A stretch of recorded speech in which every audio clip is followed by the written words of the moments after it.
Public Health Agency of Canada promotes the use of their Population Health Approach framework. The first step is to focus on the health of populations. So how do we do this? By focusing on two key questions. What are the health issues, and what are the key contextual factors to consider?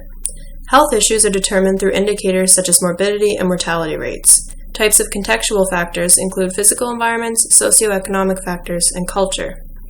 The Aboriginal population of Canada consists of First Nations, Métis, and Inuit people. In 2011, 1.4 million people had an Aboriginal identity, representing 4.3% of the total Canadian population. The Aboriginal population as a whole is the youngest and fastest growing population of any subset in Canada. The First Nations people in Canada constitute nearly 61% of the Aboriginal population and 2.6% of the total population. First Nations youth aged 24 years and younger represent 49% of the First Nations population. In 2006, half of First Nations children live below the poverty line. First Nations students, particularly those on the reserve, face significant socioeconomic challenges including poverty, substandard housing, and poor health and nutrition, all of which have an impact on an individual's ability to succeed in school. There's a lot of misconceptions surrounding education funding for Aboriginal students. Non-Aboriginal students are provided funding by the provincial governments, whereas Aboriginal students fall under the federal umbrella.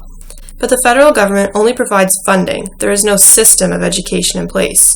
Provincial governments provide funding to have an education system. This includes a Ministry of Education within the provincial government, school boards, and individual schools. There is a support structure in place which includes curriculum development and ensuring a level of consistency among schools within a province. The funding for education provided by federal government is calculated using a national formula, which was last updated in 1996, and since that time there has been a 2% cap on annual increases.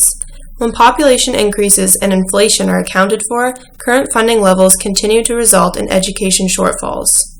In 1996, Aboriginal Affairs and Northern Development Canada provided an average of $5,544 per student to First Nations schools. This was up to 15% less than what was provided to First Nations students attending provincial or private schools.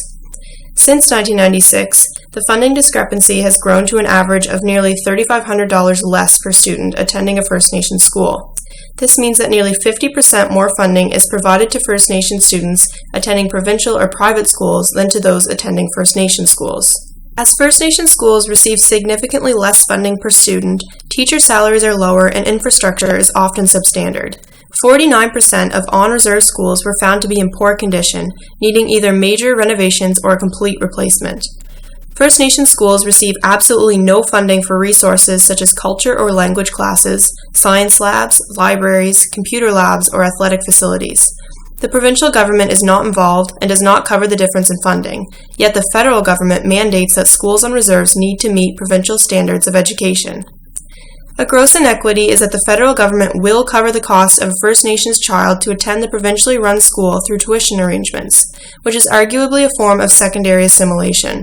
For example, almost half of youth on reserves cannot speak or understand their native language.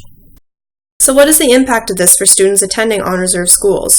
Well, half of status First Nations people live on a reserve, and in 2006, approximately 60% of First Nations youth living on reserve had not graduated from high school. This is 4 times higher than that of non-Aboriginal youth in Canada. In 2011, 58% of First Nations people aged 20 to 24 who had attended an on-reserve school dropped out. This is only 3% lower than the rate in 2006. In comparison, the dropout rate for First Nations Canadians of the same age group who lived off-reserve was 28%, and the dropout rate for non-Aboriginal Canadians of the same age group was only 10%.